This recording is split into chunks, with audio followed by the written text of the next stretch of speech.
Deus, bom dia a todos, a paz do Senhor, que Deus abençoe a sua vida, que Deus abençoe a sua casa, que Deus abençoe a sua família e que Deus abençoe todos os teus sonhos.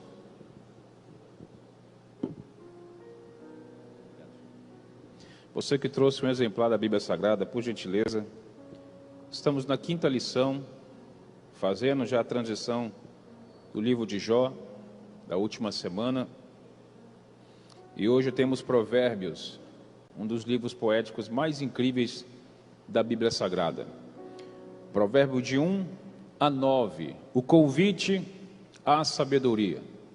O textuário diz o seguinte: o temor do Senhor é o princípio do saber, mas os loucos desprezam a sabedoria e o ensino. Está lá em Provérbios capítulo 1, verso 7. A verdade prática, você pode ler junto comigo? 1, 2, 3. Uma vida sábia consiste em recusar as propostas sedutoras do mal, em deleitar-se na vivência cotidiana da palavra de Deus. O texto, a partir do verso 1, eu leio um verso, os irmãos leem o verso seguinte, em Provérbios. O verso 1 diz assim: Provérbio de Salomão, filho de Davi, rei de Israel.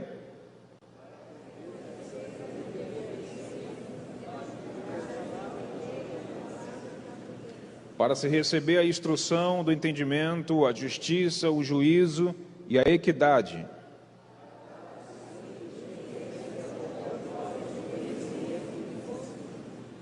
Para o sábio ouvir e crescer em sabedoria, e o instruído adquirir sábios conselhos.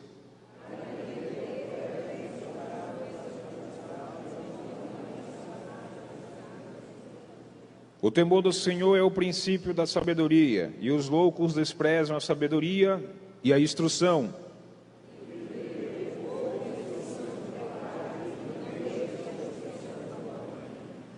Porque diadema de graça serão para a tua cabeça, e colares para o teu pescoço.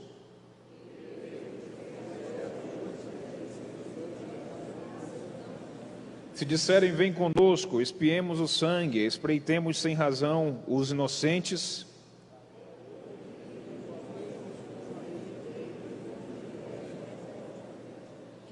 acharemos toda sorte de fazenda preciosa, encheremos as nossas casas de despojos.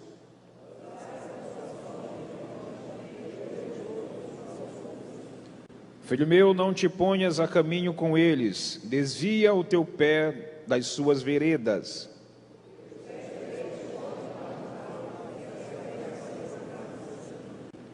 Na verdade, de balde se estenderia a rede perante os olhos de qualquer ave.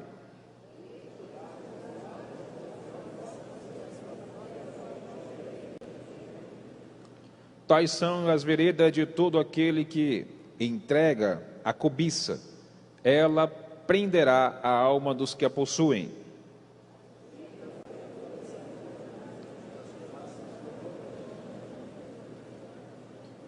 Nas encruzilhadas, no meio dos tumultos, clama às entradas das portas e na cidade profere as suas palavras. Todos, até quando os nécios amareis a necessidade? E vós, escarnecedores, desejareis o escárnio, e vós, loucos, aborreceis o conhecimento. Pai, em nome de Jesus, a Tua palavra está aberta. Pedimos, por favor, que o Senhor não permita que saiamos daqui da mesma forma que entramos, mas que o Teu Espírito Santo possa nos convencer do pecado, da justiça e do juízo mediante a Tua palavra. Quem está vivo, diga amém. Sente dando glória a Deus, crente.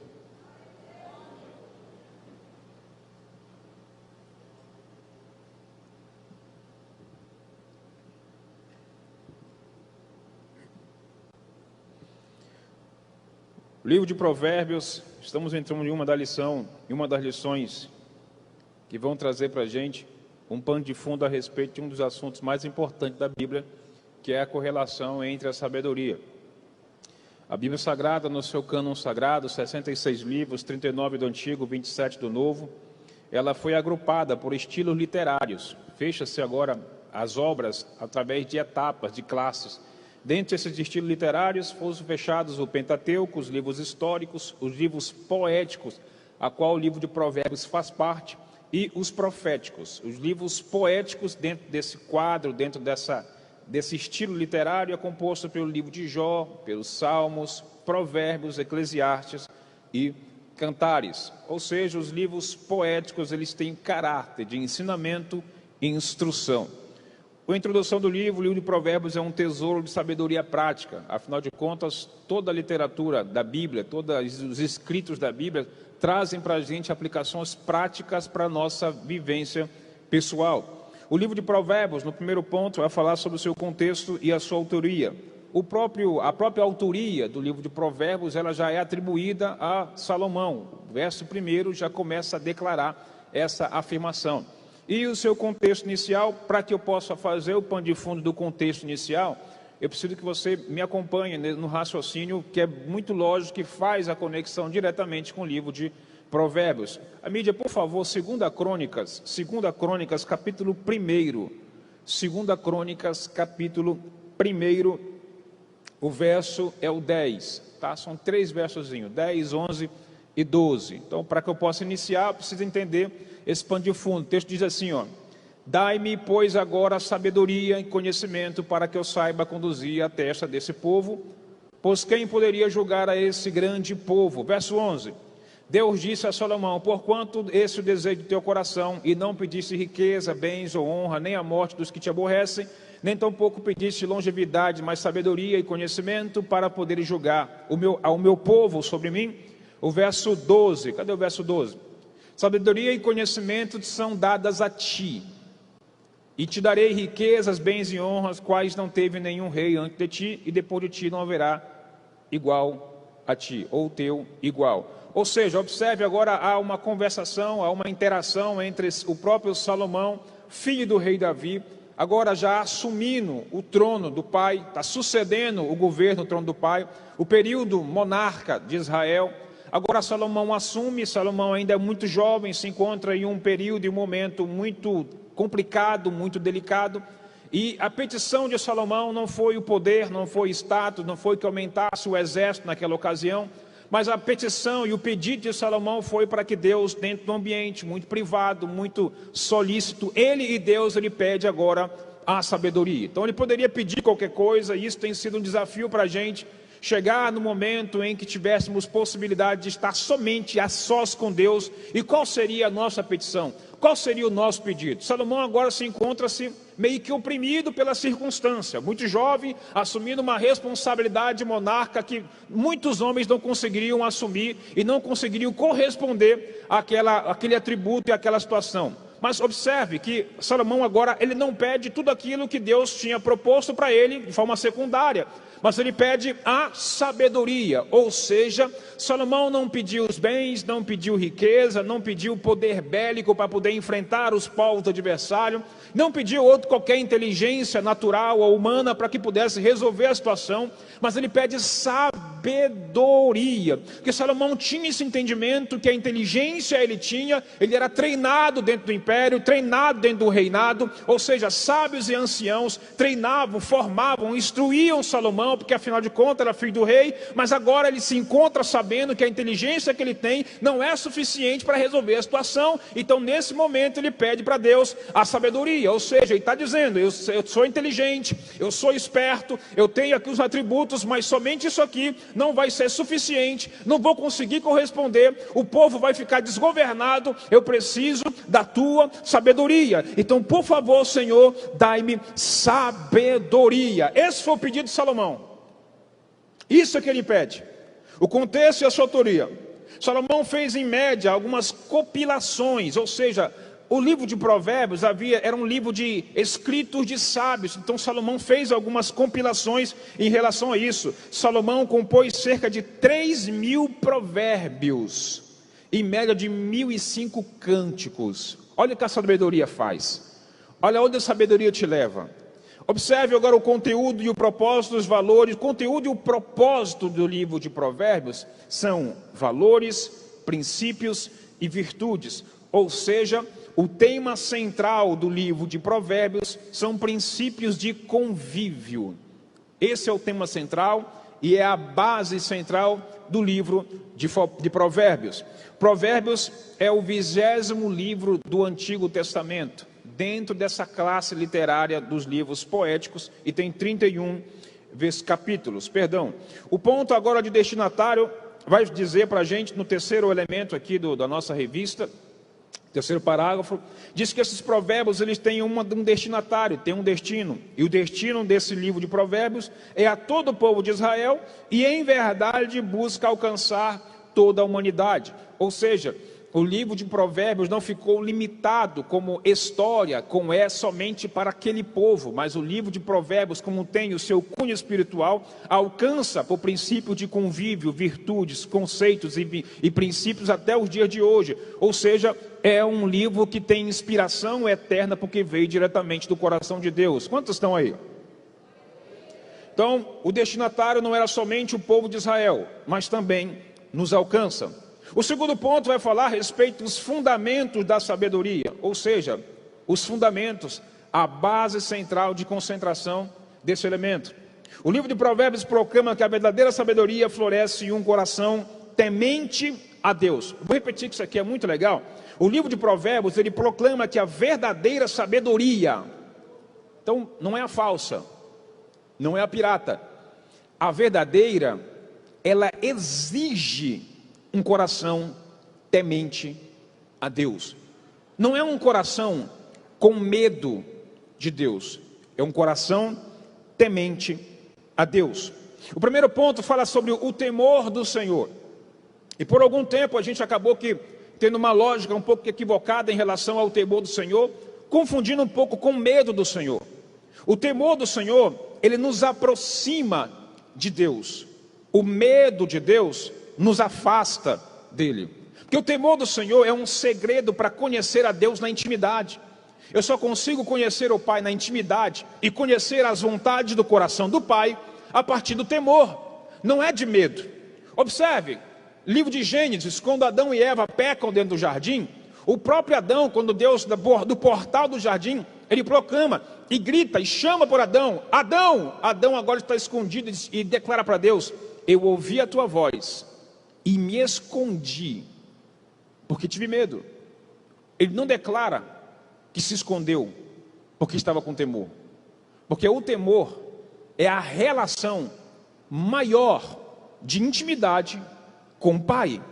Ele sai do centro do jardim, então agora desencadeia o medo. Quem está afastado de Deus, acaba desencadeando um comportamento de medo, e não de temor. Observe. E o que é esse temor? Por favor, Provérbios capítulo 14, verso 27. Provérbios 14, 27. São 3 versos. Provérbios 14, 27.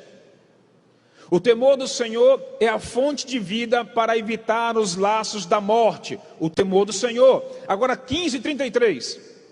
15, 33.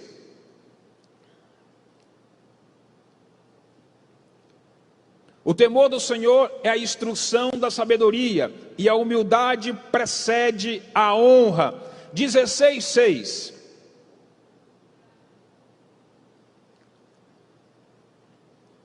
Observe, pela misericórdia e pela verdade se expia a culpa, e pelo temor do Senhor os homens evitam o mal. Último, 19, 23. Temor do Senhor. O temor do Senhor conduz à vida. Aquele que tem ficará satisfeito e mal nenhum o visitará. Ou seja, o temor do Senhor não é medo. O temor do Senhor é amar aquilo que Ele ama e odiar aquilo que Ele odeia. O temor do Senhor dá para a gente o pano de fundo de honra, respeito e devoção. Isso é temor do Senhor. Porque é possível ter a proximidade com Deus, amar a Deus e ainda assim perder o temor. Porque eu posso amar a Ele e ainda assim não honrá-lo, não respeitá-lo e nem ter devoção com a sua presença. O temor do Senhor vai muito além. Ele precede, ele faz a base de sustentação da intimidade com o Pai. O temor do Senhor, medo e temor. Tiago 1,5 diz: se alguém quiser sabedoria, peça que Deus dá, e Deus dá sabedoria. Agora observe, quando Deus dá sabedoria, ela vai ter um preço. E que preço é esse, pastor? O preço de que vou ter que ter a renúncia de mim, dos meus valores, das minhas virtudes pessoais, das minhas crenças limitantes pessoais, para que a sabedoria de Deus possa encontrar espaço dentro da minha vida, dentro da minha alma. Então o preço é esse. Qual é o preço, pastor? Se eu peço sabedoria, eu tenho que primeiro me esvaziar. Porque quando Salomão entra agora no santuário de Deus, quando Salomão entra na sua intimidade com o Pai, ele não entra mais como um rei, ele não entra mais como um príncipe, ele não entra mais como da família real, ele entra como um homem com o coração quebrantado, temente a Deus, pedindo a ele a sabedoria. Ou seja, se a sabedoria de Deus, segundo Isaías, é um dos 7 Espíritos de Deus, a sabedoria é a própria presença e personificação de Deus. Então o que ele pede? Os meus atributos não são suficientes. Se o Senhor me der sabedoria, se o Senhor estiver dentro de mim, como diz a tua palavra lá em João capítulo 15, se vós estiverdes em mim e as minhas palavras estiverem em vós, pedireis tudo. Então se ele estiver aqui, eu consigo resolver aqui. Essa era a intenção de Salomão. Não era o que ele era, não, eu sou doutor, tenho PR na frente do meu nome, tenho um DR na frente, tenho um ME na frente, sou concursado, tenho recursos, sou de família grande. Não, Salomão não olhou para isso, porque ele via, nada que eu tenho vai conseguir resolver. Se não for a sabedoria dele, eu não vou conseguir responder. Se não for a sabedoria dele, eu não vou conseguir resolver. Se não for a sabedoria dele, eu não vou conseguir caminhar. Mas para que ele pudesse entrar no santíssimo lugar da presença de Deus, tinha que ter o temor. Não era a sua vontade, mas era o temor. O temor tira as minhas máscaras. O temor tira o meu terno e expõe o meu coração.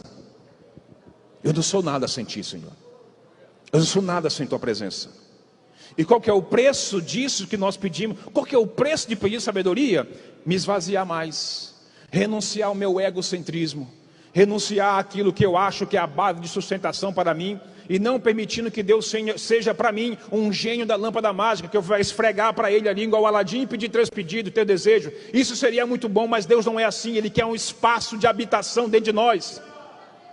E não porque Deus está carente de lugar e espaço para habitar, mas porque nós precisamos da habitação dele.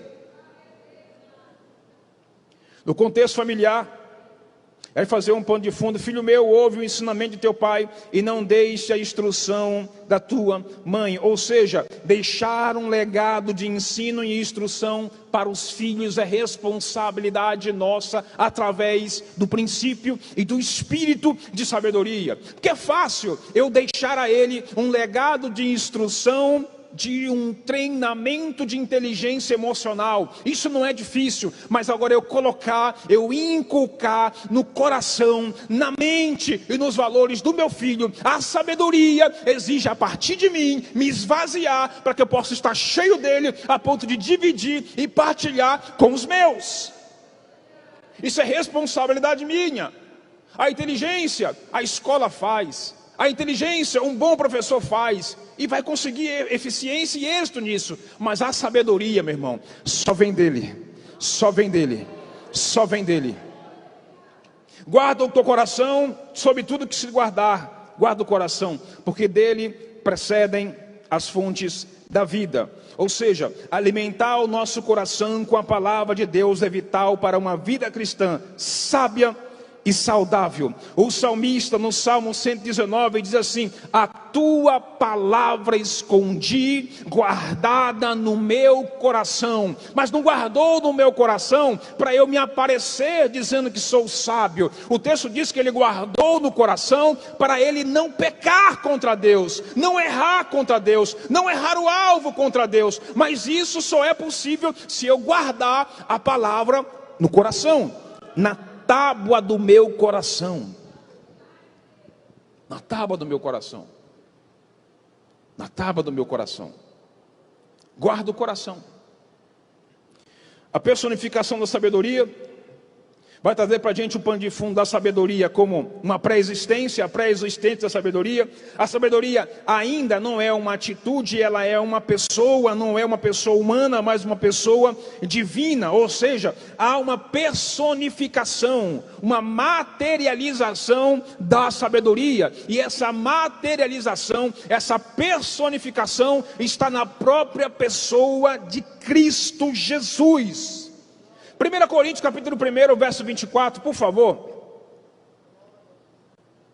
1 Coríntios capítulo 1, verso 24 diz o seguinte, observe: mas para os que foram chamados, tanto judeu quanto gregos, pregamos a Cristo, poder de Deus, aí tem lá, ó, e sabedoria de Deus. Ou seja, se Cristo na antiga aliança e no Antigo Testamento ainda não havia havido revelado e manifesto, ainda estava de forma esporádica, de forma cristocêntrica, de forma teofânica, ele ainda assim estava em atuação. Então o próprio Cristo é a personificação da sabedoria. Então mesmo que de forma informal, sem saber o que Salomão estava pedindo para Deus, não era somente uma inteligência de essência, mas era a própria presença do Espírito de Deus na vida dele. É a sabedoria, é a pessoa de Cristo. A sabedoria é uma personificação de Jesus, aquele que é a vida e concede vida aos homens. O segundo ponto vai falar sobre o convite da sabedoria e o banquete da loucura. O convite da sabedoria e o banquete da loucura. São duas propostas, no ponto 2 e o ponto 3, duas propostas: o convite ao banquete e as propostas do pecado. Até hoje a nossa vida cristã, nós estamos sujeitos a isso. A sabedoria todos os dias nos convida. Como, pastor? Está lá em Mateus capítulo 11, verso 28. Vinde a mim todos os que estáis cansados e sobrecarregados, e eu vos aliviarei. Com o quê? Com a sabedoria. A sabedoria nos convida. A sabedoria está pelos cantos. A sabedoria está nas esquinas. A sabedoria está na tua casa, está na igreja, está dentro de você. A sabedoria, ela convida. Mas o pecado também te lança propostas. Olha o que diz o texto: quem tem ouvidos, ouça o que o Espírito diz às igrejas. Romanos 10, 17 diz que a fé, ela vem pelo ouvir, e ouvir a palavra de Deus. O apóstolo Paulo diz que nós não vivemos por vista, nós vivemos por fé. E se a fé é o firme e forte fundamento das coisas que não se veem, e a certeza daquelas que se esperam, e se a fé vem pelo ouvir, e ouvir a palavra de Deus, está aqui a sabedoria. Está aqui a sabedoria. Está aqui a sabedoria. Pastor, mas eu vi que tem um fulano na internet que está promovendo um evento que vai transitar sabedoria a nós. Eu não sei, irmão. Suspeite. A sabedoria já foi manifesta. A sabedoria já foi revelada. A sabedoria já foi encarnada.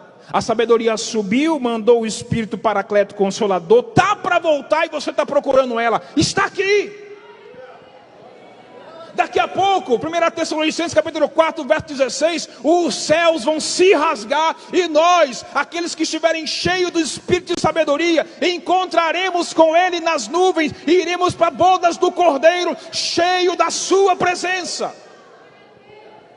Fique de pé, por favor.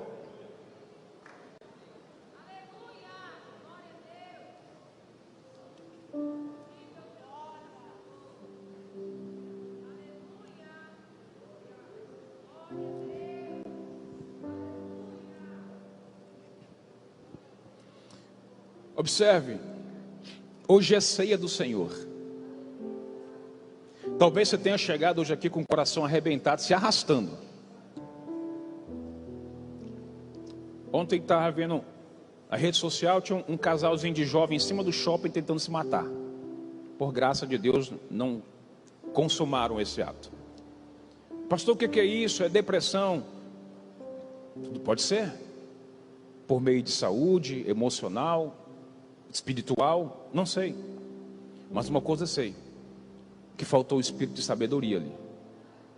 Sabe o que faz um ser humano pensar tirar a própria vida? A ausência do espírito de sabedoria. Eu não consigo resolver, ninguém me ama, ninguém me quer, a igreja não me aceita, a família não aceita. O que eu vou fazer? Salomão também se encontrou em desespero pessoal dessa forma. Mas em vez de procurar uma corda ou uma faca para se matar, ele procurou a sabedoria. E ela está disposta aqui nessa manhã. Hoje é uma manhã de alinhamento, uma manhã de conserto. Eu quero pedir que você coloque a mão no seu coração. No último domingo, eu comentei aqui que bem na minha frente aqui fica um cronômetro, para que eu possa perceber o tempo que eu tenho de ministração para outra oportunidade. Eu estou vendo esse cronômetro. Mas existe um cronômetro no mundo espiritual que a gente não vê. Não dá para perceber e não dá para saber se eu vou conseguir ter a próxima sessão do culto das 9. Nenhum de nós aqui tem condição de garantir até o almoço daqui a pouco do meio-dia. Então o que temos é agora. Para quem vive pela fé, nem existe amanhã, só existe o hoje. E se você é ciente disso, eu quero, aonde você está mesmo, convidar você para colocar a mão no seu coração bem forte e começar a declarar: eu não aguento mais, eu preciso do espírito de sabedoria. Coloca a mão, deixa eu orar por você. Pai, em nome de Jesus, obrigado. Chegamos aqui cansados. Está se iniciando um novo mês. O mês de fevereiro é um pouco mais curto, mas tantos desafios virão. Tantas tomadas de decisão vamos precisar, e sem a tua sabedoria, a tua presença, nós não vamos conseguir. Em nome de Jesus, todo espírito de ansiedade, de depressão, de estresse e de opressão na vida dos teus filhos, remove isso, tira isso, e nós repreendemos pela autoridade do poder do teu nome, que o teu povo possa viver a boa, agradável e perfeita vontade que vem dos céus, e a tua sabedoria em plenitude, em nome de Jesus. Quem concorda, diga amém. Deus em Cristo te abençoe.